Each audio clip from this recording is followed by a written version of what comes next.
उत्तर प्रदेश की हवाएं जिस अतीक के नाम से कांपती थी, आज वो अतीक पत्तों की तरह थर थर कांप रहा है। आज अतीक बिखर चुका है, अतीक टूट चुका है। आज अतीक खुद कबूल कर रहा है, वो मिट्टी में मिल चुका है। चार कंधों पर उठा अतीक के बेटे का जनाजा ऐलान कर रहा है, जुर्म की मंजिल कब्र है।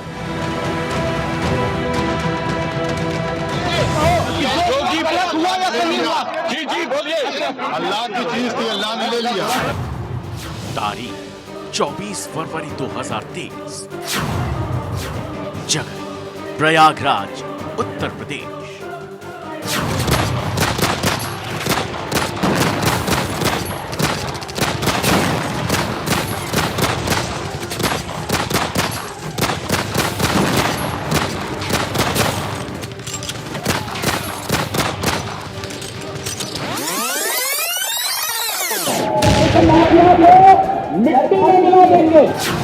तारीख 13 अप्रैल 2023। जगह झांसी, उत्तर प्रदेश। 49 दिन बाद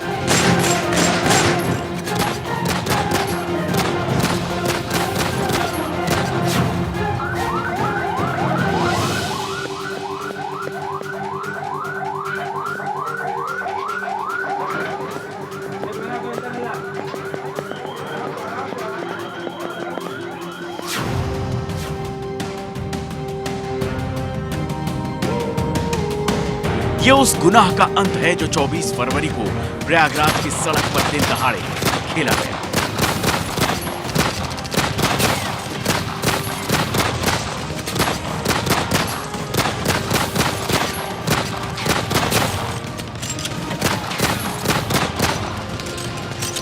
उनचास दिन बाद योगी सरकार ने माफिया के गुनाह पर अंत लिखकर यूपी से माफिया राज खत्म होने का ऐलान कर दिया।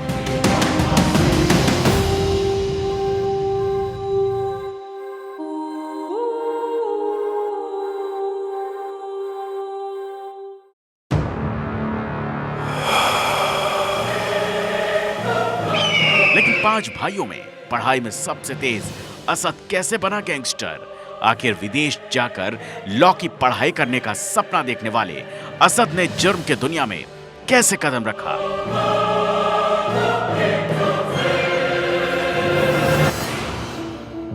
आज हम आपको अतीक के तीसरे नंबर के बेटे असद की वो इनसाइड स्टोरी सुनाएंगे जिसे सुनकर आप भी हैरान रह जाएंगे। और इसी साल 12वीं पास करने वाला असद कैसे जुर्म की दुनिया का खूनी कातिल बन गया।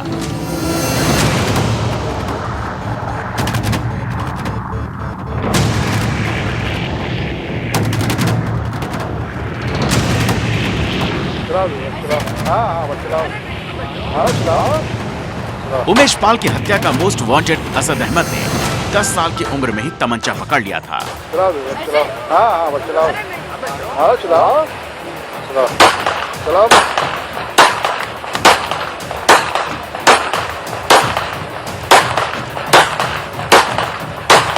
अपने मामा इमरान की शादी में तमंचे से गोलियों की बरसात कर रहा है।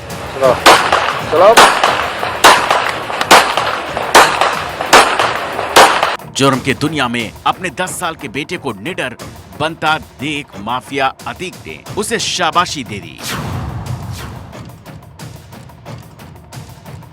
अतीक ने बचपन में ही अपने बेटे का करियर प्लान कर दिया था कि बड़ा होकर उसका बेटा ही डॉन बनेगा, लोगों का खून बहाएगा, पिता के ही नक्शे कदम पर चलेगा। और जैसे जैसे अतीक का बेटा बड़ा होता गया, बड़ी वारदातों को अंजाम देता गया।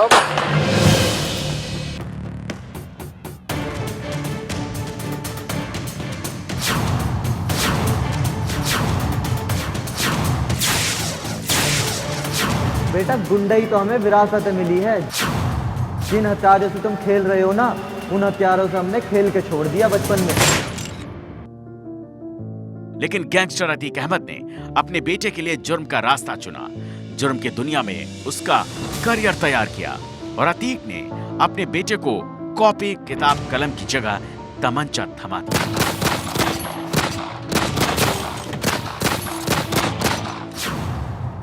भाई रिजल्ट आ गया है। अब पापा कह रहे हैं डॉक्टर बनने के लिए। कि डॉक्टर का बेटा तो डॉक्टर ही बनेगा। भाई यही हाल मेरा है, घर वाले बोल रहे हैं टीचर बन जाओ, टीचर की नौकरी बढ़िया, टीचर का बेटा टीचर। यार असद कुछ आगे सोचा है, नहीं सोचा फ्यूचर में क्या करना है क्या नहीं करना है? सोचा तो था, विदेश जाएंगे, पढ़ाई करेंगे, वकील बनेंगे। फिर क्या प्लान चेंज कर दिया? अब डॉक्टर का बेटा डॉक्टर, टीचर का बेटा टीचर, तो डॉन का बेटा डॉन बनेगा।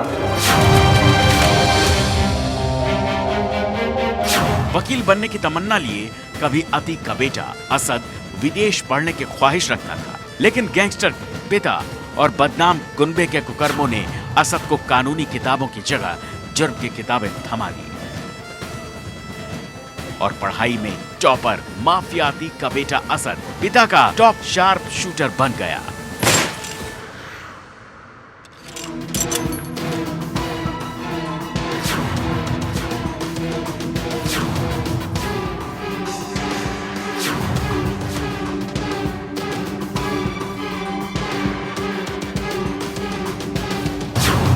तुम डॉक्टर बन के क्या कर लोगे? भाई डॉक्टर बन के लोगों का इलाज करेंगे, पैसा कमाएंगे। टीचर बन के बच्चों को पढ़ाएंगे, पैसा कमाएंगे। अरे जितना भी कमाओगे देने तो यहीं आओगे। भाई कमाएंगे हम, अब देना तुम आएंगे। गोली के आगे बोली नहीं चलती। पट्टी पे जब तमंचा रखेंगे तो सब यहीं देने आओगे। ये धंधा सबसे आराम का है, नाम का नाम, काम का काम और दाम का दाम, और जलवा तो है ही। विरासत में मिली जुर्म की वसीयत को असद ने बड़ी शिद्दत के साथ संभाला। अतीक अहमद ने अपने बेटे को विरासत में कॉपी कलम की जगह बंदूक दी।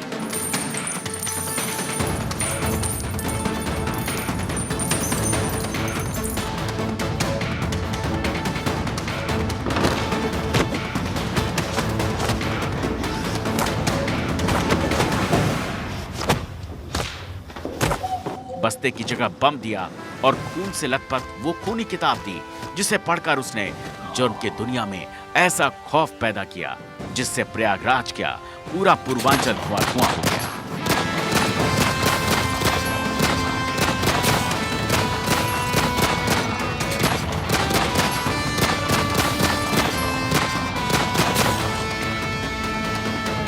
जेल में कैद पिता माफिया अतीक का बदला लेने के लिए असद ने दुश्मनों पर बंदूक तान दी। जो उसके सामने आया उसे हटा दिया।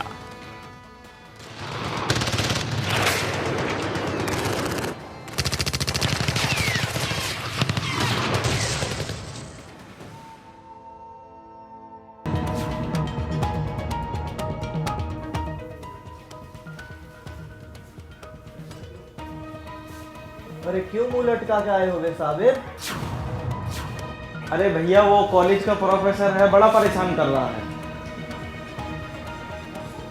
हाँ लो, पिछली गली से। ठीक है भैया। अब दहशत बनाने के लिए ये सब तो करना पड़ेगा। गैंगस्टर अतीक अहमद ने प्रयागराज में अपनी दहशत की ऐसी गोलियां दागी जिससे संगम का पानी भी लाल हो गया।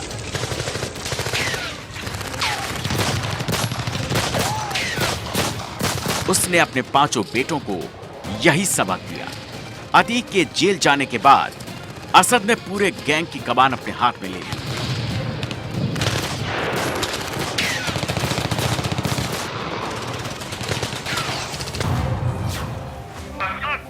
जी अब्बा। कहाँ? घर हूँ अब्बा। सुनो, जी। साबिर से मिलो। ये आसमान बड़ा उड़ रहा है, थोड़ा ठिकाने लगाओ इसको। जी अब्बा। ठोक दूं क्या इसे मैं? सुनो सर, जी अब्बा। घोड़े को नाखून बनने से पहले ही काट देना चाहिए ठीक है अब्बा। ताकि आगे दिक्कत ना करे। ठीक है अब्बा। कहते हैं कि अतीक के बेटों को रात में लोरी नहीं खूनी वारदातें सुनाई जाती थी ताकि ख्वाबों में भी वो अपने मिशन को पूरा कर सकें, ख्वाब में भी जुर्म की तहरीर लिख सकें। पिता अतीक के दिए गए आदेश पर असद जुर्म की दुनिया में अपनी दहशत कायम करने लगा और अतीक का नाम फिर से दहशत की दुनिया में गूंजने लगा।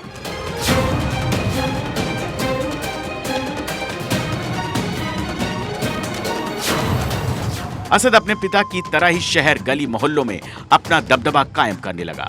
पिता अतीक की तरह असद ने भी ठेकों पर कब्जे करने शुरू कर दिए, उगाही को अपना धंधा बना लिया। असद बड़े बड़े ठेकेदारों को धमकाने लगा।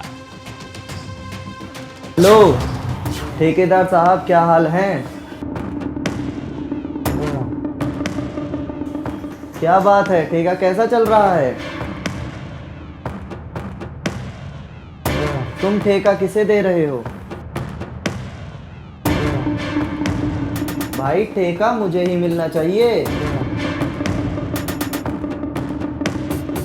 देखना वेखना कुछ नहीं है, ठेका ही चाहिए,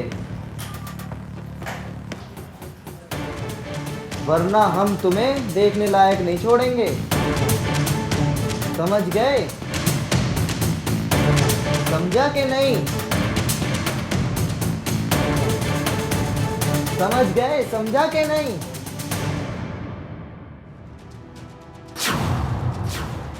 अतीक अहमद का मतलब प्रयागराज का चकिया मोहल्ला और चकिया मोहल्ला का मतलब अतीक अहमद।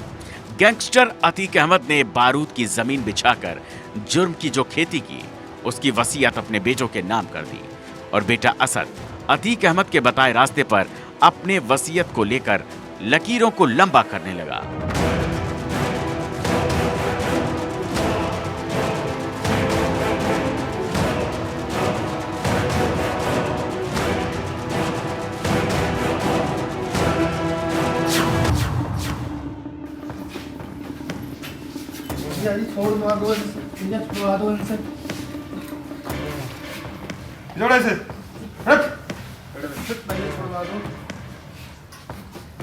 लगवाओ फोन इसके बाप को।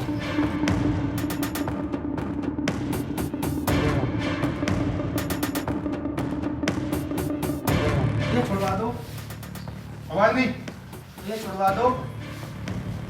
बोला ना आवाज नहीं। भैया छुड़वा दो ना। अरे बोला तेरे को आवाज नहीं।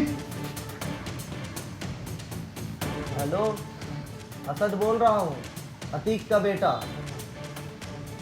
तुम्हारा बेटा मेरे पास है, पैसे का इंतजाम करो, 20 लाख रुपए का। ठीक है, 15 लाख का इंतजाम करो फिर, नहीं तो इसकी लाश भी नहीं मिलेगी तुम्हें। बंदा भेज रहा हूं मैं, उसको पैसे दे देना। ठीक है? भैया छोड़ दो, भैया छोड़ दो ना, भैया छोड़ दो, भैया छोड़ दो ना, भैया छोड़ दो ना, भैया छोड़ दो, भैया छोड़ दो, भैया छोड़ दो। भाइयों के जेल में जाने के बाद अब अतीक के गैंग की कमान पूरी तरह से असद ने अपने हाथों में ले ली। जेल से अतीक के आदेश पर असद वारदातों को अंजाम देने लगा। अतीक जिससे पैसा चाहता था, असद उसको धमकी देकर पैसा निकलवाता था। मतलब अतीक के पूरे काम की कमान अब असद के हाथ में आ गई थी।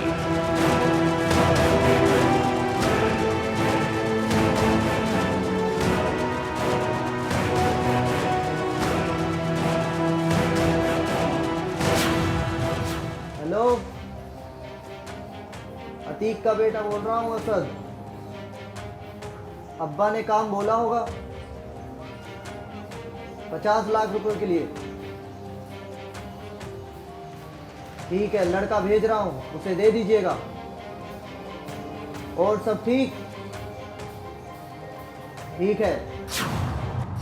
जेल में बंद माफिया अतीक अहमद बाहर की दुनिया में अपनी दहशत को कायम रखने के लिए अपने बेटों से वारदातों को अंजाम दिलवाता, अपने दुश्मनों की हत्याएं करवाता, व्यापारियों से पैसे वसूल करता। गैंगस्टर अतीक इस बात को बहुत अच्छी तरीके से जानता था कि अगर वर्चस्व कायम रखना है तो इलाके में बारूदी हवा का घुलना जरूरी है। शहर के माहौल को तनावपूर्ण रखना होगा। अपने नाम और दहशत को जिंदा रखने के लिए माफिया अतीक अहमद अपने बेटों को जुर्म की दुनिया में पूरी तरह से लॉन्च कर देता है।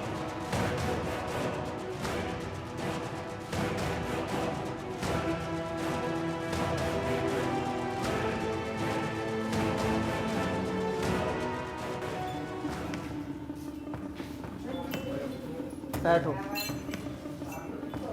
आओ भाई बैठो। अब्बा, हाँ ये लोग आ गए हैं। ठीक है।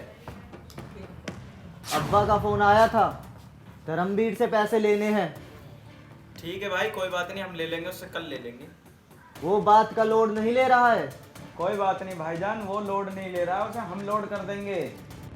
गैंगस्टर अतीक अहमद की गैर मौजूदगी में उसकी पत्नी शाइस्ता परवीन की निगरानी में असद वारदातों को अंजाम देता था। सांसद जी का फोन आया है, तुम्हें कुछ काम बताया है। उमेश पाल की हत्या करने के लिए अतीक के बेटे असद ने अपनी मां शाइस्ता के साथ मिलकर पूरा खाका तैयार किया। असद ने ही सारे शूटर्स इकट्ठा किए और उमेश पाल की हत्या का ब्लूप्रिंट निकाला। कल की क्या तैयारी है? भाई कल की फुल तैयारी है, उसकी पूरी लोकेशन निकाल ली है। वो जैसे ही कोर्ट से घर के लिए निकलेगा, गाड़ी से उतरते ही उसको समझ। कोर्ट से वापस घर लौटते वक्त अतीक के बेटे असद ने शूटर्स के साथ मिलकर दिन दहाड़े उमेश पाल की हत्या कर दी।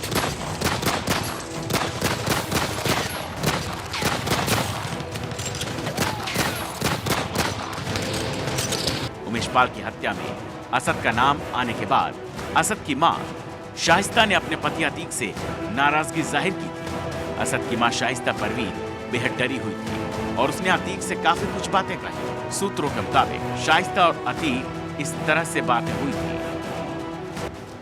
असद अभी बच्चा है। असद शेर का बच्चा है, उसने शेर वाला काम किया है।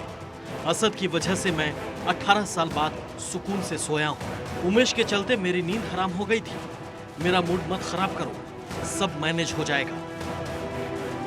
उमेश पाल की हत्या के बाद पूरे देश में हाहाकार मच गया था। योगी सरकार ने ताबड़तोड़ कार्रवाई की, कई शूटर्स को गिरफ्तार किया, 2 शूटर एनकाउंटर में मार गिराए। माफिया अतीक और उसके कारोबारियों के मकानों और दुकानों पर बुलडोजर चलने लगा।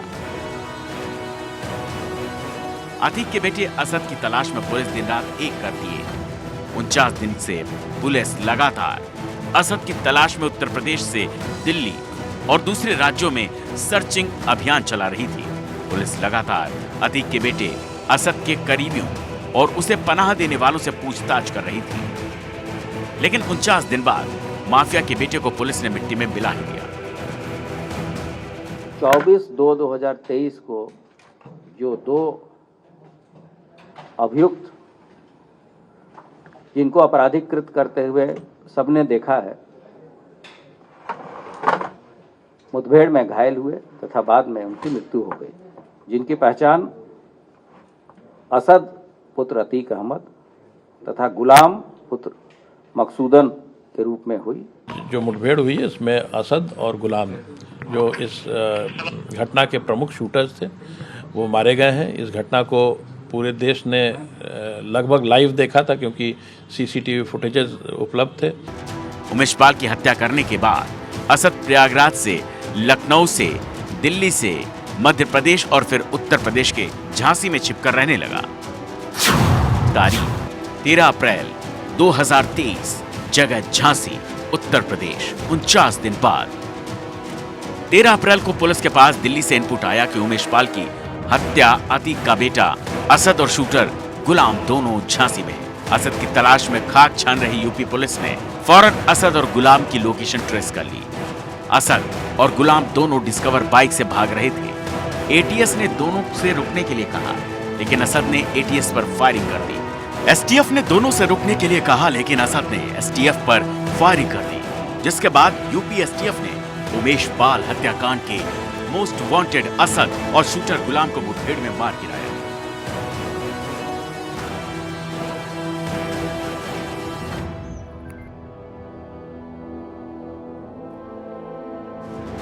जिस अतीक के हुक्म पर हवाएं सांस रोक लेती थी, जो भी वारदातों के महल खड़े किए, वो आज ताश की पत्तों की तरह ढह गए। बेगुनाहों को रुलाने वाला अतीक आज रो रहा है, अपने किए पर पछता रहा है।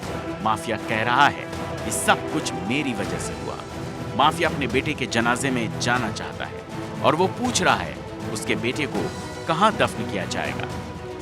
बस्ते वाले कांधों पर जब अतीक ने बंदूक का बोझ लाद दिया तो असद खुश मिजाजी से खूंखार बन गया। उसने जो किया, आज उसके गुनाहों का अंत हो गया। Bureau report, Bharat 24।